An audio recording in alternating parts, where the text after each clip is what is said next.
কিন্তু ওজান চরের হাল বকিয়া নজরানা কার বাকি রয়েছে। এভাবে যদি বছরের পর বছর আমার রাজ্যের নজরানা বাকি বলে যায়, তাহলে যে এই বিশাল হুরে আরব কিরণ রাজ্যটাকে পরিচালনা করতে আমি ব্যর্থ হয়ে যাব।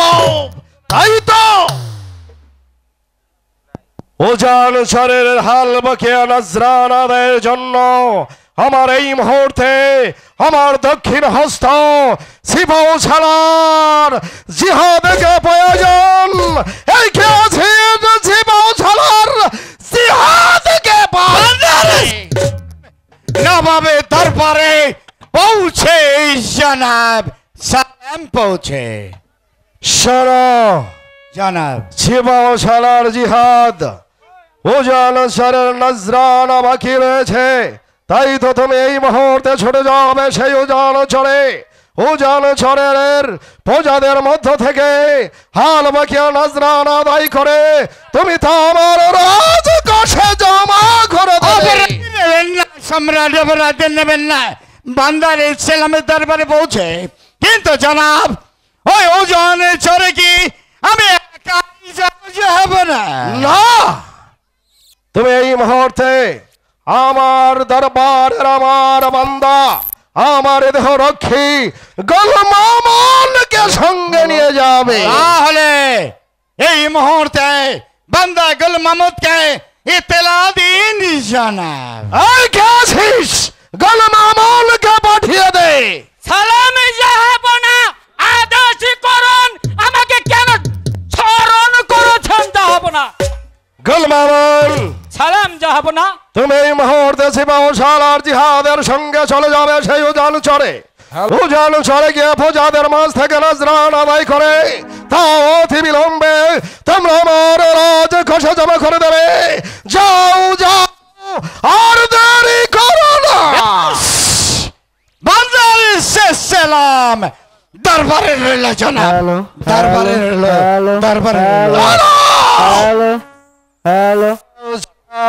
জনাব। একটি কথা তোমাকে না বলে পারছি না, তুমি কান পেতে শুনে রাখবে। আমার রাজ্যের যদি কোনো প্রজা সাধারণ অন্যায় করে, তাহলে সেই অন্যায়ের জন্য আমি তাদের হাত কেটে নেই। জনাব জানি। আর যদি আমার দরবারের কোন নিম্নস্থ কর্মকর্তা থেকে ঊর্ধ্বস্থ কর্মকর্তা সে অপরাধ করে, যদি কোনো নারীর দিকে লালসার হাত বাড়িয়ে দেয়, তাহলে আমি তার মাথা কেটে ফেলি।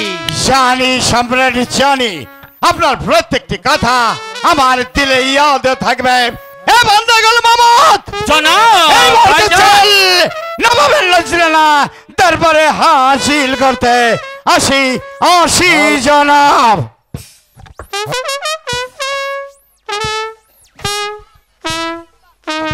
জাহাবনা, আমি ছুটে যাচ্ছি ভাইজানের সঙ্গে সেই উজানের চরের পূজাদের মাথায় হাত বুলিয়ে পূজাদের কাছ থেকে ভালোই খাজনা আদায় করে আপনার সম্মুখে হাজির হব জনাব। চলে যাও বান্দা গোলমামন, তুমি চলে যাও। যে কথা তুমি আমার দরবারে দাঁড়িয়ে বলেছ ঠিক তাই যেন হয়, তা যেন দ্বিতীয়বার ভুল না হয় গোলমামন। জনাব, যাও। আমি হচ্ছি আপনার বান্দা গোলামের গোলাম। আমার স্থান সর্বদাই আপনার পদতলে। আসি, সালামে জাহাবনা।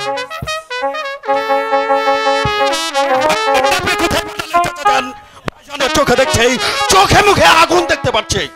নভেল, বলুন চাচা যান, তুমি কি বলতে চাও? নভেল, তুমি কি বলতে চাও? ভাইজানকে ওজান চরে পাঠানো আপনার ঠিক হলো না চাচা যান। কেন? কারণ প্রচার করবে। তুমি কি বলতে চাও নভেল? তুমি একটু পরিষ্কার করে বলো, আমি তোমার কথা বুঝতে পারছি না। অনুমতি দিতেন তাহলে আমি সত্যবাদী ওই প্রত্যেকটা আসতাম সেখানে কি করছে? ঠিক আছে নফেল, ঠিক আছে, তুমি যখন ছদ্মবেশ ধারণ করে চলে যাবে সেই উজান চরে, তাহলে আর বিলম্ব করো না। এই মুহূর্তে তুমি ছদ্মবেশ ধারণ করে চলে যাবে সেই উজান চরে। তুমি দেখবে কেমন ভাবে তোমার ভাইজান প্রজাদের মধ্য থেকে নজরানা আদায় করে প্রজাদের মাথায় তাই যাচ্ছে জনার, আমি তাই যাচ্ছি। আমি ছদ্মবেশ ধারণ করে ওই প্রত্যেকটা প্রজা মহল ঘুরে দেখে আসবো ভাইজান সেখানে কি করছে, আর আপনাকে আমি সব খবর জানিয়ে দেবো। আসি চাচা। চলে যাও নৌফেল, চলে যাও। হে মেহেরবান খোদা পাক পরওয়ার দিগার, আমি কি ভুল করতে যাচ্ছি? আমি কি ভুল করতে যাচ্ছি? জাহাপনার জয় হোক, জাহাপনার জয় হোক। কে আপনি? আমার নাম হচ্ছে সওদাগর মেহেদী হাসান। আমি পারস্য থেকে আসার পথে আমার জাহাজ খানা মাদ সাগরে তলিয়ে যায়। কোনো মতে জন বাচ্চা নিয়ে আমি আপনার রাজ্যে এসে পৌঁছেছি। তাই তো এসেছি আপনার কাছে একটু আশ্রয় ভিক্ষে করতে। আপনি যদি আমাকে একটু আশ্রয় দেন, তাহলে আমি আমার পরিজন নিয়ে বাঁচতে পারবো জনাব। মেহেদী হাসান সওদাগর, আপনি এসেছেন আমার রাজ্যে আমার কাছে একটু আশ্রয়ের জন্য। বেশ, ওই তো দক্ষিণে রয়েছে উজান চর, সেখানে রয়েছে অনেক জন। আপনি সেখানে গিয়ে সুন্দর করে কুঠির নির্মাণ করে আপনার স্ত্রী কন্যাকে নিয়ে বসবাস করুন। আর একটি কথা মনে রাখবেন, যখনও কোনো বিপদে পড়েন তখন একটি বার হলেও আপনাকে স্মরণ করবেন, আর মাঝে মাঝে এসে আপনি আমার সঙ্গে সাক্ষাৎ করবেন। ঠিক আছে জাহাপনা, কথাটা আমার মনে থাকবো। আমি সামান্য একজন সওদাগর। আপনার রাজ্যে যদি কোনো মতে আমি কোনো কিছু সওদা করে চলতে পারি, আর আমার বিপদের মুহূর্তে যে কোনো সময় আমি আপনার দরবারে এসে উপস্থিত হব। ঠিক আছে, এবার আপনি আমাকে হাসি মুখে বিদায় করুন। যান। আশ্রয়টুকু পেয়ে আমি মেহেরবান খোদা তাআলার কাছে আপনার জন্য দোয়া করি, আপনি যেন এই রাজ্যের সুখ শান্তি সকলের মুখের হাসি যেন আপনি ফুটিয়ে রাখতে পারেন। আর এর মধ্যে এসে আপনার সাথে সাক্ষাৎ করে যাব।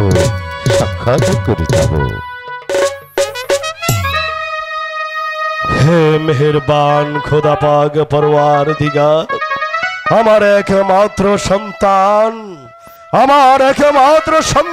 কায়েস, আমি যেন পারি তাকে ভালোভাবে লেখাপড়া শিখিয়ে মানুষের মতো মানুষ করে গড়ে তুলতে। আর আমি যেন পারি আমার ভাইজানের দেওয়া এই সিংহাসন আর এই বিশাল রাজ্যটাকে, আর এই বিশাল রাজ্যের সমস্ত প্রজা সাধারণের মাথায় স্নেহের হাত বুলিয়ে এই রাজ্যটাকে পরিচালনা করতে।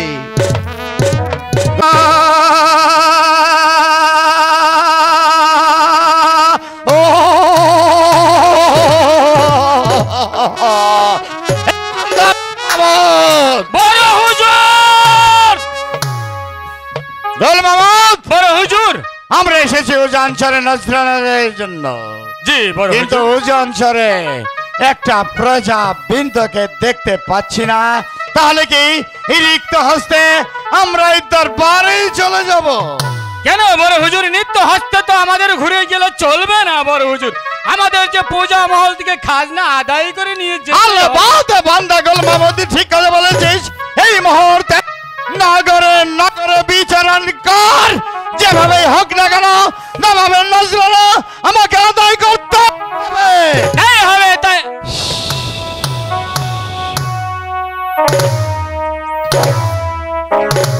হে বান্দা, বড় হুজুর তাকে দেখ, এক দল মানুষ যেন পালিয়ে কোথায় চলে যাচ্ছে।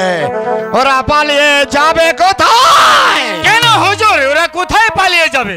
না, গতিরোধকার বান্দায় গতিরোধকার, ওদের পথে বাধা দে। প্রয়োজন হলে ওদের ঘর বাড়ি জ্বালিয়ে পুড়িয়ে সাত করে দেবে। ওই আগুনে জ্বালিয়ে পুড়িয়ে সবাইকে মারবে। আমি চাই শুধু নবাবের নজরানা। বড় হুজুর, বলছিলাম কি, পূজাদের বাড়ি ঘরে যদি জ্বালিয়ে পুড়িয়ে ছারখার করে দেয় তাহলে পূজারা থাকবে কি করে? বান্দা, বড় হুজুর, বড় হুজুর, বড় হুজুর, কবর দেব, জিন্দা জিন্দা কবর দিয়ে দেব। আমি কি চাই তা তুই জানিস? কি বড় হুজুর? আমি চাই বাদশাহ ইবনে আজিজের ধ্বংস। বড় হুজুর, আমি কি বলছেন? চাই বাদশাহ ইবনে আজিজকে জিন্দা কবর দিতে, যে করে হোক না কেন। আমি চাই প্রজাবিন্দের কাছ থেকে নজরানা আদায় করতে। এ বান্দা, বলুন হুজুর, বলুন। যা এই মুহূর্তে আগুন জ্বালা। বড় হুজুর, এই বলছিলাম কি, কি আগুনটা না দিলেই হতো না?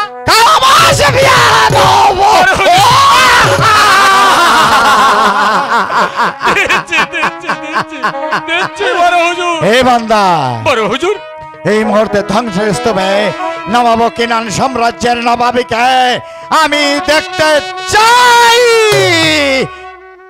আমি চাই শুধু প্রতিশোধ, হিংসা, বিদ্বেষ। প্রতিশোধের আগুন আমার দেহে জ্বলছে। এর মুহূর্তে চলে বন্ধ, চলে আগুন। তাই চলুন হুজুর, তাই চলুন। আপনি যেটা ভালো মনে করেন করেন গিয়া। আমি এর আগেও নেই, পিছেও নেই।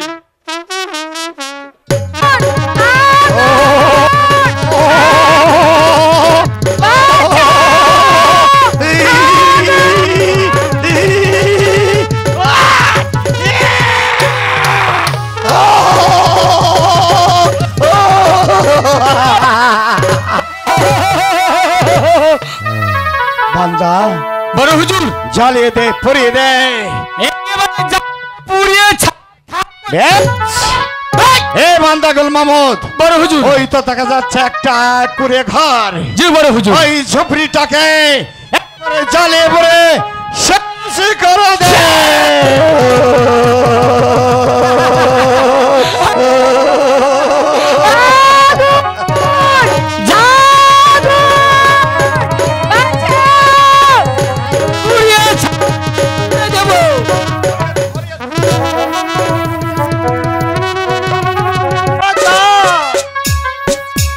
অনাবৃষ্টির কারণে আমাদের যে কোনো কিছু ফসল হচ্ছে না।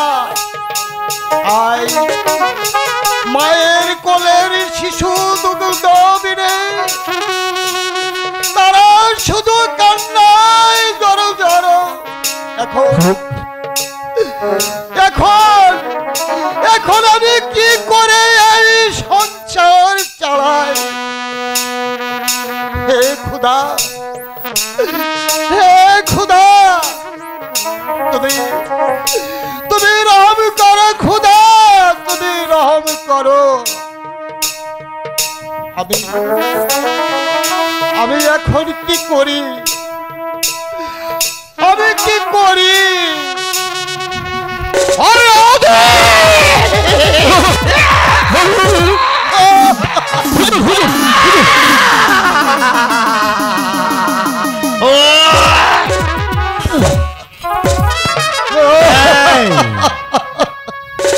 এই ফরিয়াদি, আমি কি অপরাধ করেছি হুজুর?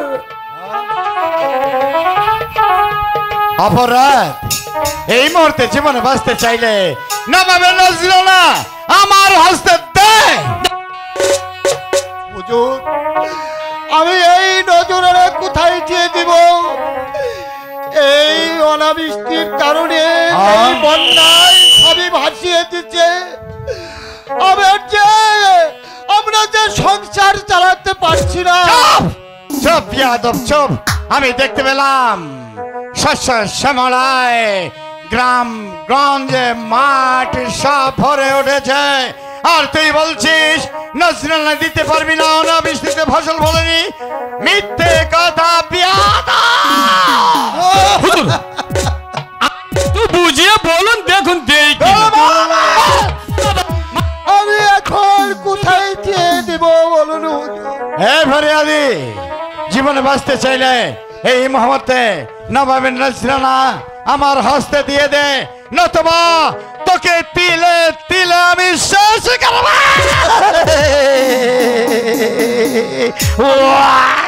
আমি কোথায় দিয়ে দেব হুজুর? আমি কোথায় দিয়ে দেব? আমি 7 দিন যাব তলে হারি। গেল মামুদ, কোথায় আমার কলেজা চলে যাচ্ছে। এই মুহূর্তে অত্যাচার চালা। হ্যালো হ্যালো বড় হুজুর, এর শরীরে এমনি মাংস নেই।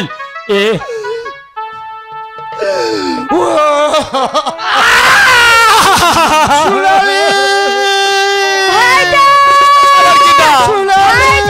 আমাকে পানি দাও। ভাইজান, আপনার কি হয়েছে ভাইজান? সুবহানাল্লাহ, কি হলো আসমান কা হুরি। কি হলো বড় হুজুর? আমাকে কল দিতে পারি নাই বলে ওরা যে আমাকে নিষ্ঠুর ভাবে ওরা আমাকে মারছে। না ভাইজান না। তুমি আমাকে একটু পানি দাও বলে সোনালি। ভাইজান, এই ছোট লোক চাষা, ওই নারী কে? ও যে আমার একমাত্র ছোট বোন। তোমার ছোট বোন? बहुत अच्छा बहुत अच्छा, बहुत ही खूबसूरत का औरत का बुलबुल রক্তের আলপনা। তোমার নজরানা দিতে হবে না বড় হুজুর, তোর নজরানা আমি মাফ করে দিলাম। বড় হুজুর অনেক ভালো মানুষ, কারণ মাফ করে দিয়েছে।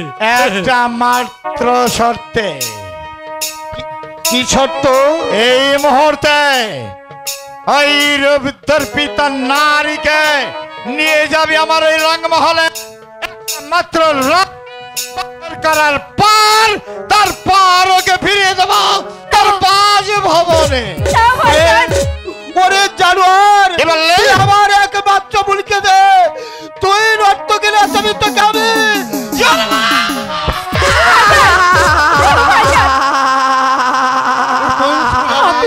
জানোয়ার জানোয়ার জানোয়ার বান্দা গেল মামা। বড় হুজুর, এই মুহূর্তে আঘাত কর ফরিয়াদি।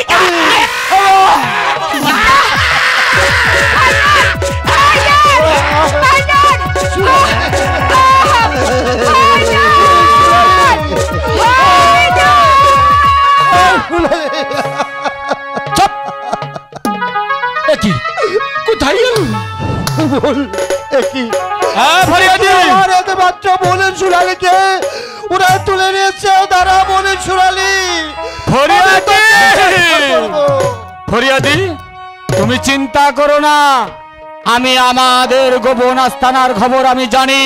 আমি তোমার সেই ঠিকানা দিয়ে যাচ্ছি, আমি তোমাকে ঠিকানা দিয়ে যাচ্ছি। তুমি আমার ঠিকানা ধরে আমাদের সেই গোপন শিবিরে চলে যাবে। তোমার বোনের একটি চুলের কেশও ক্ষতি হতে দেবে না। এই গোলমা মনে যতদিন বেঁচে আছে ততদিন এই গরিবী দুঃখী পূজাদের একটি চুল পরিমাণ আমি ক্ষতি হতে দেব না। চলো এসো তুমি আমার সঙ্গে। আমার বোনের সোনালিকে আমি উদ্ধার করবো। দাঁড়া বোনের সোনালি। সোনালি!